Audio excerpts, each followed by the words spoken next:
Hello, कैसे हैं सभी। उम्मीद करती हूँ सभी बहुत अच्छे होंगे। डीएम एंड डीएफ की एनर्जीज़ बताने से पहले मैं आपको कुछ चीज़ें क्लियर कर देती हूँ। ये जो चैनलिंग ट्विन फ्लेम की एनर्जीज़ के नाम से आती हैं वो सिर्फ ट्विन फ्लेम्स के लिए होती है, बाकी और किसी के लिए नहीं। जो रियल ट्विन फ्लेम्स हैं सिर्फ उनके लिए, जो सिर्फ ऐसा समझते हैं ना they are in twin flame journey, और मतलब उन्हें ऐसा काइंड ऑफ मिथ है कि मिथ कह लो या गलत फ़हमी है, मिसअंडरस्टैंडिंग है कि वो ट्विन फ्लेम जर्नी में है। तो ऐसा नहीं है। अगर आपको कंफर्म है आपके लेवल पर और आपके सोल लेवल पर आपने चेक किया है या करवाया है किसी रीडर से, देन आप कंफर्म रहिए। अदरवाइज़ आप पहले अपनी जर्नी चेक कर लीजिए, फिर ट्विन फ्लेम्स के बारे में आप सुनिएगा। नेक्स्ट थिंग इज़ कि बहुत सारे लोग ऐसे सोच रहे हैं कि वो लड़के हैं तो वो डीएम है, ठीक है, और लड़की हैं तो डीएफ है। ऐसा नहीं होता है। ज़रूरी नहीं है कि डीएम लड़के की ही बॉडी में हो, लड़की के में नहीं, और डीएफ लड़की की ही बॉडी में हो, लड़के के में नहीं। ऐसा नहीं होता है। यहाँ जो चैनलिंग्स बताई जाती है ये डीएफ से सुनती हैं। अब वो चाहे लड़के की बॉडी में हो या लड़के की बॉडी में, वो रिलेट आपसे तभी होगा जब आप डीएफ हो, ठीक है। और अगर आपको ऐसा लग रहा है कि आप डीएम हैं, दैट मीन्स कि आप अवेकन हैं, जाके अपने डीएफ से बात कीजिए, ठीक है। मतलब ऐसा तो है ही नहीं कि डीएम पहले अवेकन हो जाए और डीएफ बाद में अवेकन हो, ऐसा होता ही नहीं है। इट्स अ प्रोसेस जिसमें पहले डीएफ अवेकन होती है, वो अपनी हीलिंग प्रोसेस से गुज़रती हैं या गुज़रते हैं, और फिर उसके बाद में वो अपने डीएम को अवेकन करते हैं। डीएम अवेकन होने के बाद में उनका परमानेंट यूनियन होता है आफ्टर उनकी हीलिंग के, ठीक है। तो जिनको ऐसा लगता है कि वो डीएम है और इस चैनल पर हैं, तो प्लीज़ एक बार कंफर्म कर लीजिए कि आपकी जर्नी ठीक है या नहीं। और साथ में ऐसा भी होता है कि आज चैनलिंग क्या पता आपके लिए आई है या किसी सेकंड के लिए, किसी थर्ड के लिए, किसी फोर्थ के लिए, क्योंकि बहुत सारे डीएफ्स हैं। ऐसा नहीं है कि सिर्फ आप ही डीएफ हैं, एक डीएफ नहीं है दुनिया में, थोड़े डीएफ्स हैं, ठीक है। मतलब आई एम नॉट सेइंग कि सभी डीएफ्स हैं, सभी डीएम्स हैं, नहीं, ऐसा नहीं है। आपके जो एक ग्रुप है ट्विन फ्लेम्स का, उनमें से कुछ को रेजोनेट होता है, कुछ को रेजोनेट नहीं होता है। तो आप ये ज़रूरी नहीं है, ज़रूरी थोपे अपने आप पे कि आज की रीडिंग सिर्फ आपके लिए है। अगर आपको रिलेट हो रहा है तभी आप उस एनर्जी को अपने लिए रखें, अदरवाइज़ उसे रिलीज़ कर दें और पॉजिटिव चीज़ों को क्लेम करें, नेगेटिव को कभी नहीं। वैसे तो मैं नेगेटिव यहाँ इतना बताती भी नहीं हूँ, जो नेगेटिव पॉपअप होती हैं चीज़ें वो मैं ट्राई करती हूँ मैं अवॉइड करूँ। बट जो नेगेटिव चीज़ें आपको बताई जाती हैं, जैसे कि एक बताया गया कि टेम्परेरी सेपरेशन है अभी करंट में, तो कुछ लोगों ने वो भी अपना क्लेम कर लिया। तो वो क्लेम नहीं करना है टेम्परेरी सेपरेशन, आपको सिर्फ परमानेंट यूनियन क्लेम करना है, और बाकी एनर्जीज़ जो आपकी नहीं है, लीव देम, ओके। तो इतना ध्यान रखो कि सभी एनर्जीज़ आपकी नहीं होती हैं, ये जनरल चैनलिंग्स है। स्पेसिफ़िक चैनलिंग जब होगी वो आपके लिए होगी, लेकिन जनरल चैनलिंग में क्या होता है कि वो सभी के लिए होती है कलेक्टिव में। अगर 100 लोग हैं, उनमें से 10 को, 15 को, 20 को रेजोनेट कर रही है, दैट मीन्स वो एनर्जी सिर्फ उन्हीं की है और किसी की नहीं है।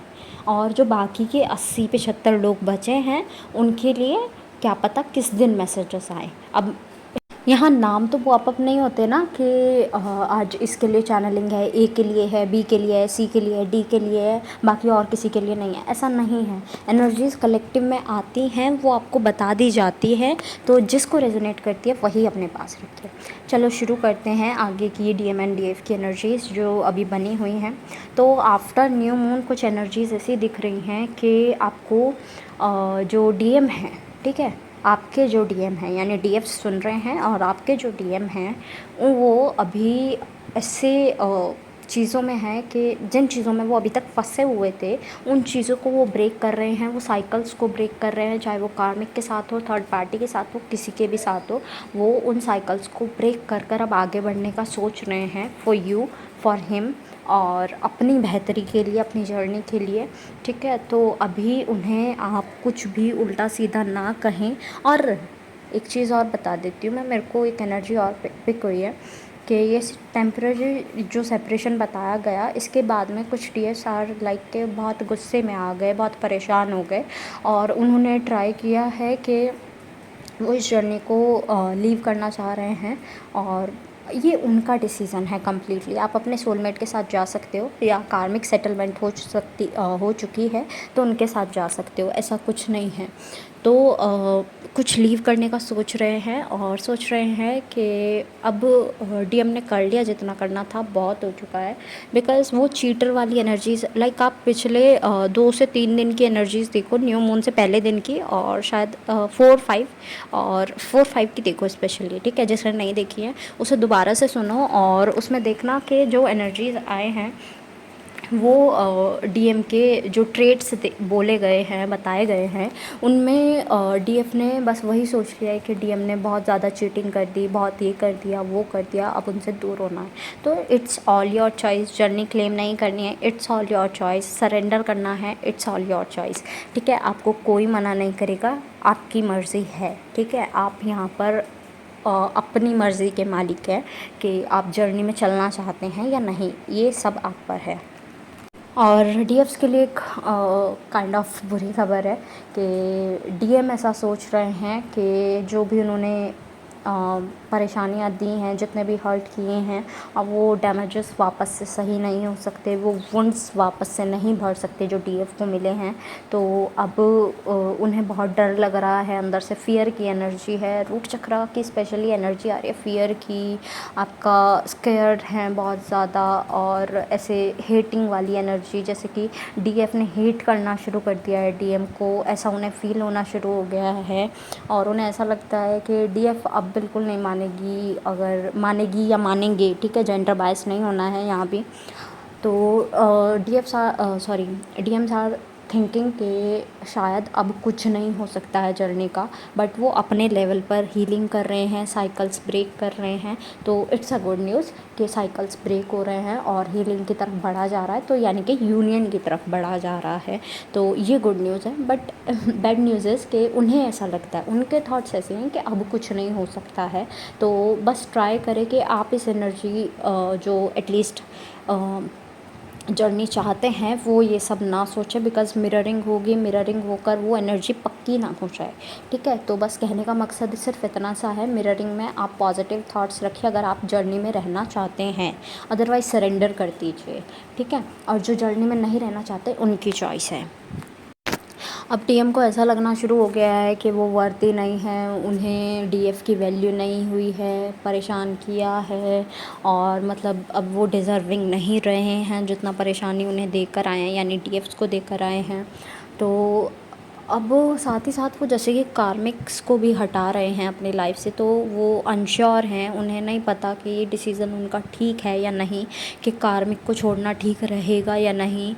क्या पता जैसा डिसीज़न डीएफ को छोड़ने का रहा था और फिर पछतावा हुआ था, फिर से कार्मिक को छोड़ने का पछतावा हो, तो ऐसा डीएम को लग रहा है। एंड डिवाइन मैसेज है डीएफ्स के लिए कि आप जो हैं वो अपनी बाउंड्रीज़ को सेट करो, है ना। लेकिन बाउंड्रीज़ अब आपकी इतनी भी हाई मत कर देना, मतलब उस पर गार्ड्स मत बिठा देना कि भाई कोई आना ही नहीं चाहिए, ठीक है। तो ऐसे मत कर देना, यानी डीएम को एंट्री दो, हु वांट्स जर्नी, ठीक है। डीएम को एंट्री दो और लव एंड यूनियन जो एनर्जी बनी हुई है उसे क्लेम करो, रिस्पेक्ट करो, ठीक है। अपनी सेल्फ़ रिस्पेक्ट, सेल्फ़ केयर ज़रूरी है, लेकिन ऐसा भी नहीं कि अपनी बाउंड्रीज़ को डाउन करके, ऐसा नहीं करना है। बाउंड्रीज़ अपनी अच्छे से बना के रखनी है। डीएम की कोई भी नेस्टी सी एनर्जी में मत फंस जाना। लाइक कल भी आपसे बात की थी, सेक्सुअल एनर्जीज़ बहुत ज़्यादा दिख रही हैं डीएम के साइड से, तो ट्राई करना उनमें मत फंस जाना, अभी उन्हें एनर्जी मत देना। चाहे वो एक झगड़ा होता है, चाहे वो आराम से सॉल्व हो जाता है, बट उन्हें वो एनर्जीज़ मत देना, ठीक है। नेक्स्ट थिंग आपको बोला जा रहा है कि एक विक्टिम कार्ड की तरह आपका ऐसा दिख रहा है कि एक विक्टिम बनना शुरू कर दिया है काइंड ऑफ। फॉर एग्ज़ाम्पल कोई डिजीज़ हो गई, कोई रुला रहा है, कोई परेशान कर रहा है, ट्रिगर कर रहा है, तो हर बार यही कि सब मेरे ही साथ क्यों होता है, सब मैंने क्या बुरा किया है, ये सब जो थॉट्स थे, मतलब आपके अवेकनिंग से पहले जो थॉट्स थे वो वापस नहीं आने चाहिए। वो विक्टिम मेंटेलिटी में वापस मत जाओ, because you are too much strong to handle all things. आप अपनी स्ट्रेंथ दिखाओ, ये विक्टिम कार्ड से मत खेलो, ठीक है। दूसरी चीज़ कि आप इस टाइम पर दूसरों के बर्डन्स अपने सर पर लेकर बैठे हो, जैसे कि वो आपकी ज़िम्मेदारियां हैं, वो आपकी रिस्पॉन्सिबिलिटीज़ हैं, लेकिन वो आपकी रिस्पॉन्सिबिलिटीज़ नहीं हैं। दूसरे की लाइफ दूसरे की है, आपकी लाइफ आपकी है। तो ट्राई करो अपनी लाइफ जियो, दूसरे का बर्डन अपने सर पर मत लेकर चलो। जो भी बर्डन लिया है वो छोड़ दो, जहाँ आपने मतलब पूरा करने का सोचा था ना, बीच में छोड़ दो, ड्रॉप कर दो और उनसे कहो अपना काम खुद कर लो, ठीक है। तो ऐसा नहीं है कि आपकी ज़िम्मेदारी है। नेक्स्ट एनर्जी जो आ रही है वो ये आ रही है कि अब ये ब्लॉकेजेस हटाने का टाइम है, ऑब्स्टिकल्स हटाने का टाइम है। तो अपनी हीलिंग कंटिन्यू रखो, मेडिटेशन करते रहो, अपना इनर सेल्फ को बैलेंस रखो, चक्रास ओपन रखो अपने, and heart chakra specially receive करने के लिए, लव रिसीव करने के लिए एंड देने के लिए ओपन रखो। और साथ ही साथ ग्राउंडिंग करते रहो। एज ऑब्स्टिकल्स हटाने हैं, जो नेगेटिविटी है वो रिलीज़ करते रहो। ग्राउंडिंग बहुत ज़्यादा ज़रूरी है। और आप ये मत सोचो कि इस बैटल में आप सिर्फ अकेले हो, आपके एंजल्स भी आपके लिए बहुत ज़्यादा फ़ाइट कर रहे हैं। सो एटलीस्ट उनके लिए आप वो विक्टिम मेंटेलिटी से बाहर आ जाओ कि कोई और भी आपके लिए फ़ाइट कर रहा है, तो आप इसकी रिस्पेक्ट करो एटलीस्ट, ठीक है। मतलब अगर अपने लिए नहीं कर सकते, एटलीस्ट उनके लिए करो। क्योंकि कुछ लोग ऐसे होते हैं कि चलो ठीक है, मेरे को हार्म हो गया तो कोई बात नहीं, दूसरे को नहीं होना चाहिए। ऐसा नहीं है, दूसरे को भी हार्म नहीं करना है, अपने आप भी हार्म नहीं होना है। क्योंकि दूसरे को बचाने के लिए अपने हाथ आग में डाल दोगे तो आपके हाथ जलेंगे, जो कि सही नहीं है, ठीक है। अपने आप को भी बचाना है। गार्ड्स लो, वो जो भी आपको उस आग से बचा सके उन्हें भी बचाओ, खुद भी बचो, ठीक है। तो जो भी है ठीक है, अपना प्रोटेक्शन आपके हाथ में है। इस टाइम पर बहुत ज़्यादा ज़रूरी है कि आप अपनी एनर्जीज़ को प्रोटेक्ट कर कर रखें, वेस्ट ना करें बिल्कुल भी, ओके। बहुत काम रहना है, बहुत ट्रिगर्स मिलेंगे, लेकिन आपको बहुत पेशेंस से काम लेना है। जितने पेशेंस से आप काम करोगे, जितनी एनर्जी आप इन्वेस्ट करोगे अपने ऊपर, जितनी सेव करोगे, आपके लिए अच्छा होगा, ओके। और बाकी आप ग्राउंडिंग करते रहो, वाटर इनटेक अच्छा रखो, हेल्दी फूड का। एट लास्ट जितने भी सॉन्ग्स मुझे चैनल हुए हैं, I will mention in the description box, आप अपने मैसेजेस वहाँ से भी ले लीजिएगा।